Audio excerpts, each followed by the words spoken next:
Welcome to our channel, ladies and gentlemen. We still continue to enjoy the Easter holidays and the Ramadan to all our Muslim brothers, and we continue to preach nothing but peace, knowing very well that we only have one country called Kenya. Your neighbor will remain your neighbor.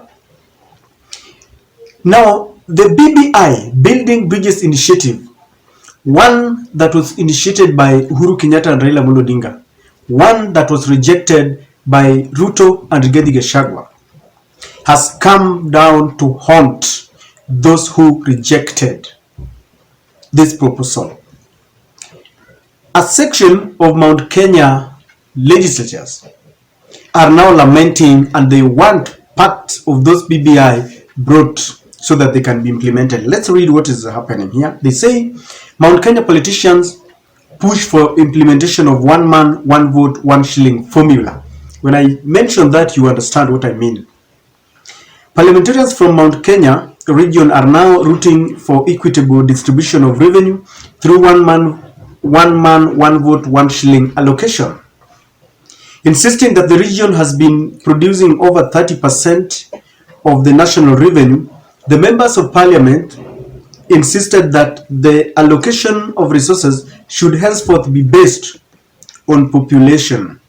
Speaking during a Thanksgiving ceremony for Juja MP George Koimburi at Toll Primary School grounds, the MPs underscored the need to review the revenue distribution formula to make population the main parameter in the allocation of the national cake. Led by the East African Legislative Assembly Member of Parliament Maina Karobia and Ruiru MP Simon Karanja, the legislators urged the country's leadership to consider the proposal, saying it will go a long way in ensuring equity. When you read these statements, it reminds us of the famous BBI, one that they rejected and went to court, and the courts, in their wisdom or lack of the same, thwarted and threw it away. But what goes round always comes round. The Building Bridges Initiative was a good thing, and it was meant to bridge several gaps and to treat discrepancies such as the one that they are talking about. Because I remember in that BBI, Raila Amolo Odinga and the former president Uhuru Kenyatta had crafted a formula, and I remember the person who was at the forefront was the current Nairobi governor, Johnson Sakaja. They were trying to craft a formula on how revenue allocation should be done. And they realized that one of the things that must be looked at is the population. Because you realize that there are several regions which are really populated than others, but they get the same amount of money. But William Ruto and Rigathi Gachagua led their camp, and they rejected these proposals without any reason, without looking at the nitty-gritties, without trying to look at the advantage. They simply rejected it because it was proposed by Raila Amolo Odinga and William Samoei Ruto. The devil in the house to them was Raila Amolo Odinga. So Raila was so bad, so much that even anything that is good coming from Raila was demonic. So they decided to throw it away. But I remember Uhuru Kenyatta warned, and he said that you will remember some of these things.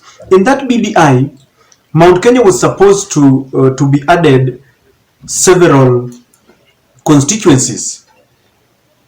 But I think William Ruto does not want goodies going to Central Province. He does not want Mount Kenya to progress. And the reason why I'm saying this, recently, he led Rigathi Gachagua to invade Uhuru's property, to invade that land, they sent goons, took away all the animals, and they cut down trees, then burnt that land. But when you look at, because this was done under the guise of Rigathi Gachagua and Uhuru Kenyatta are not reading from the same page.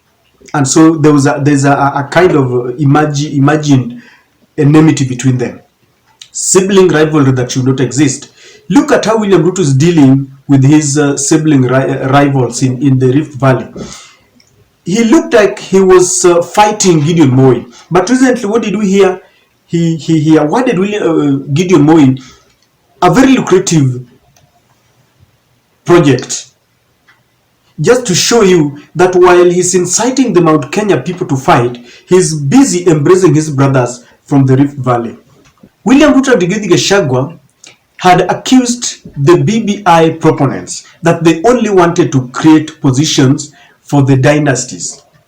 And according to them, I had certain allegations that Uhuru Kenyatta wanted to maintain power, that he would come back as a prime minister.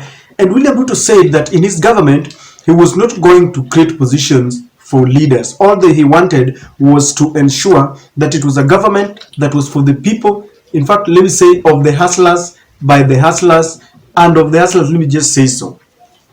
Look at what has happened. Immediately he took out of office, now he has brought in Musalia Mudavadi as the chief minister, something that is not even in the constitution. He does not want to accept that BBI was a good thing.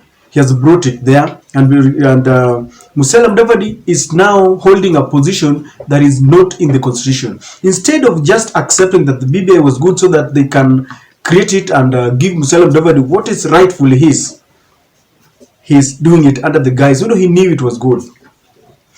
They have proposed the office of official opposition leader, and this has been the talk. William Samoei Ruto went to Chatham House and promised that he wanted a vibrant opposition, and that was his proposal, that once he wins elections, he would create the office of official opposition leader.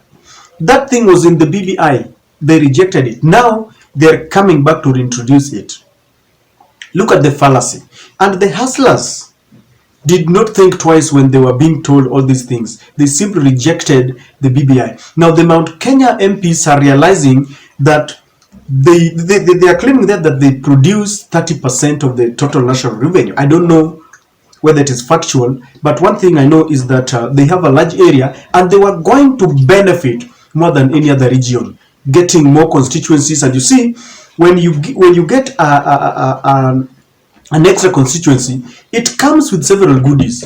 There will be a member of parliament, secretariats, there will be very many things, security. You will be creating jobs for your people. But look at what happened. They thwarted it. And I've got a feeling that William Ruto knows how to control the Mount Kenya people. When you want to control some of these leaders, just bring in Raila Amolo Odinga, and they will reject even a golden opportunity. Regrets always come later, and there they are. I know where Uhuru Kenyatta is. He's really laughing because he warned them and cautioned them. These lies were not limited to the BBI. This is how the Kenya Kwanza team continued to lie to the electorates. They told them then that the high cost of living was as a result of the advice that Raila was giving to Uhuru Kenyatta.